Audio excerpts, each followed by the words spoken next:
All human beings are born free and equal in dignity and rights. Universal Declaration of Human Rights, Article 1. Let's start with a simple truth. Women's rights are human rights, not privileges, not gifts, not negotiable. And yet, half the world's population still fights for basic freedoms that men take for granted. Today, we're going back to the foundational argument for gender equality. It is a moral and legal obligation, not a debate. And by the end of this video, you'll see exactly why no culture, no religion, and no government has the right to deny it. The legal foundation. In 1948, after the horrors of World War II, the world came together to declare that all people have inherent rights, regardless of gender. The Universal Declaration of Human Rights, UDHR, wasn't a suggestion. It was a global promise.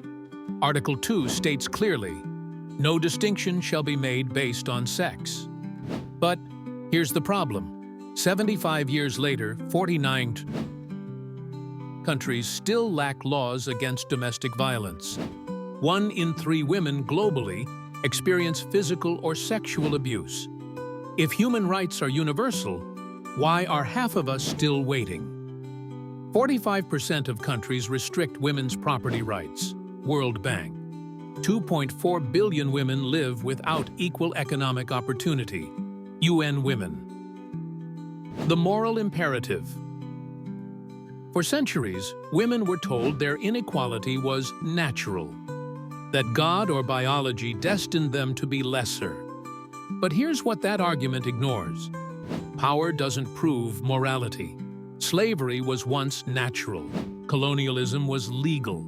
Injustice always disguises itself as tradition before it falls. The fight for women's rights has never been about special treatment. It's about correcting a theft, the theft of autonomy, of dignity, of voice. And when we ask, why should women have rights? We're really asking, do women count as human? The answer is yes. The false cultural relativism argument. The old, it's our culture defense. But let's be clear, culture changes, always.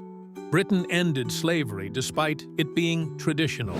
Saudi Arabia allowed women to drive in 2018. Culture is no excuse to violate rights. It's a flimsy shield for oppression. Every generation has its tradition used to suppress women. And every generation has women who smash it. The truth?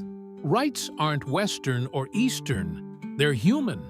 And denying them isn't protecting culture. It's protecting power. The consequences of denial. When women's rights are treated as optional, here's what happens. Economies collapse. Afghanistan's GDP dropped 30% under Taliban rule. Children suffer. Maternal education is the number one predictor of child survival. Violence escalates. Countries with gender inequality have 3x more civil conflict. This isn't theory, it's math. Oppressing women destroys nations. Equality builds them. The way forward. So what do we do? 3 steps. Codify equality into law. No loopholes, no customary exceptions. Hold violators accountable. Sanction governments that jail feminists. Teach this as non-negotiable. Rights aren't earned. They're inherent. At its core, the case for women's rights isn't complicated. Either we believe in human rights for all humans, or we don't. There's no but, no unless. Equality isn't a favor. It's the debt the world owes for millennia of theft. And it's time to pay up. Share this if you believe rights aren't negotiable. Human rights are women's rights, no exceptions.